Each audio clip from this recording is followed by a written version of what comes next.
Hey guys, welcome back to my channel. So today I have a tutorial on this rainbow colorful eye look right here. This is a recreation from a makeup artist called Vivi or Vivian. I'll link her Instagram down in the info bar. Today's look is just focusing on the eyes, so let's jump straight into it. First thing is we're going to do our eye base. I'm using P. Louise as usual.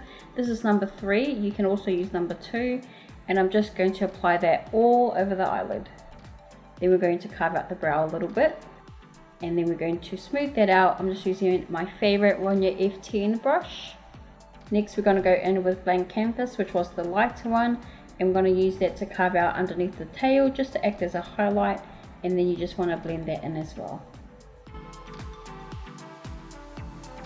Today we'll be using 2 palettes. The first one is P. Louise Secret Sinner, I think it's called, and we're going to use that bluish purple shade.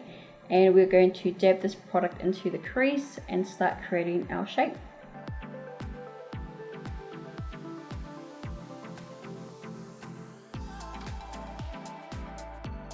The next palette we'll be going into is Be Perfect Carnival XL Pro in collaboration with Stacey Marie. We're going to use that kind of strawberry pink. It's a bit like a reddish pink. And we're going to use that color and apply it pretty much above our shape that we've created with the bluish purple color, as you can see.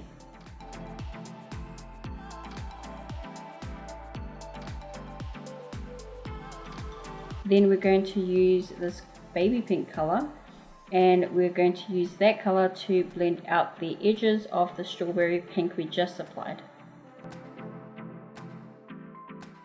Next, I wanted to add a bit more of a true purple, so I applied this color between the strawberry and the bluish purple.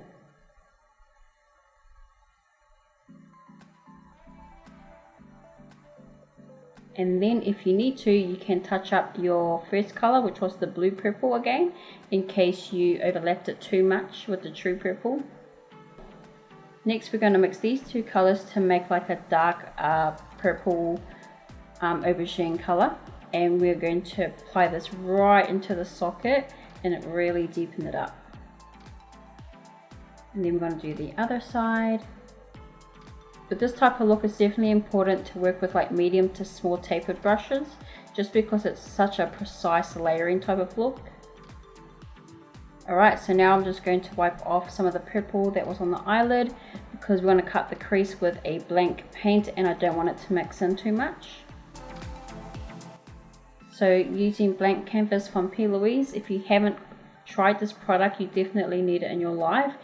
I find this product really good for even beginners, like you'll just create the most amazing cut crease looks.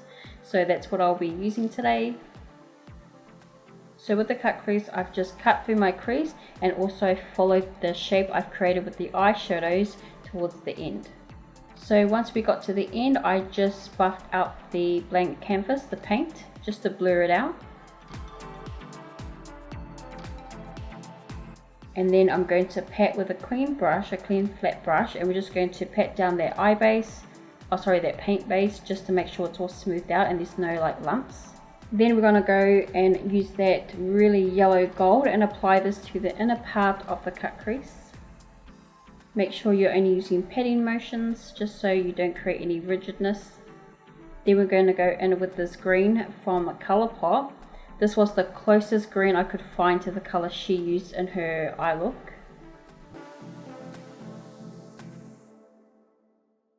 And then I mixed that same green with a little bit of that blue there and done that towards the end of the cut crease. Now in her eye look, if you look up closely from her picture, she had this touch of teal on the end.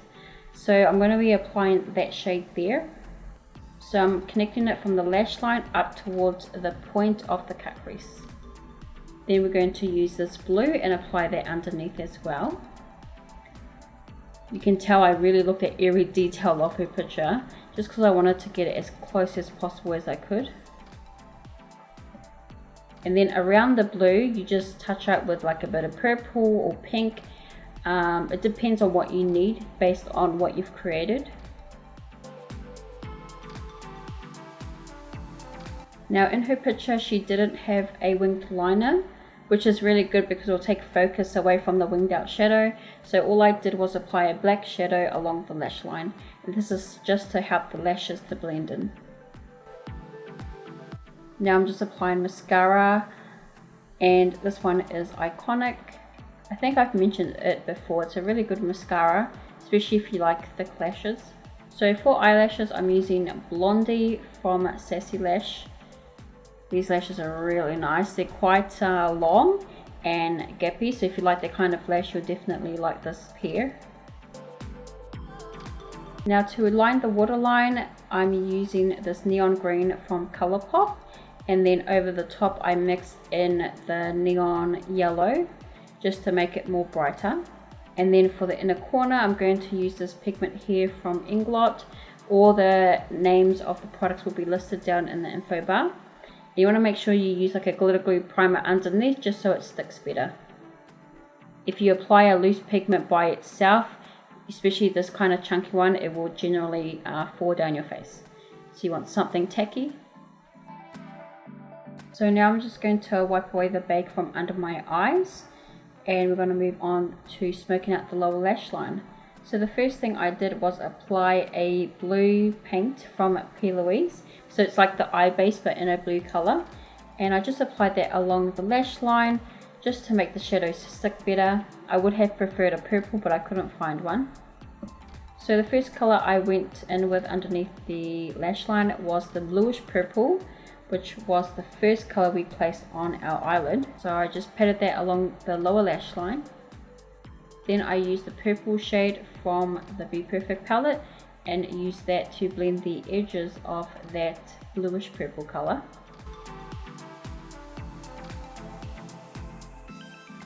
And I just went in with a hot pink to then blend out the edges of the purple shade.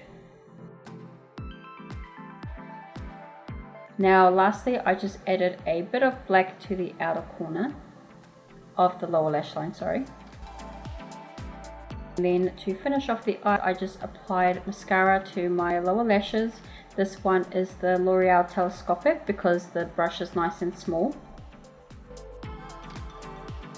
And then to finish off the look, I just popped a lipstick on. I actually mixed a few colors and then topped it off with some gloss because I wasn't sure what kind of color I wanted to go for, but I'll list the colors I used down in the info bar. So there we have it, the completed look. I hope you guys enjoyed this tutorial. I definitely had a lot of fun creating this look. I haven't done something this colorful in such a long time, and it was super challenging, so I really enjoyed it. If you guys liked it, please like, share and subscribe if you haven't already. And of course, leave your comments. I enjoy reading them. So thank you guys for watching, and I'll see you in my next video. Bye guys.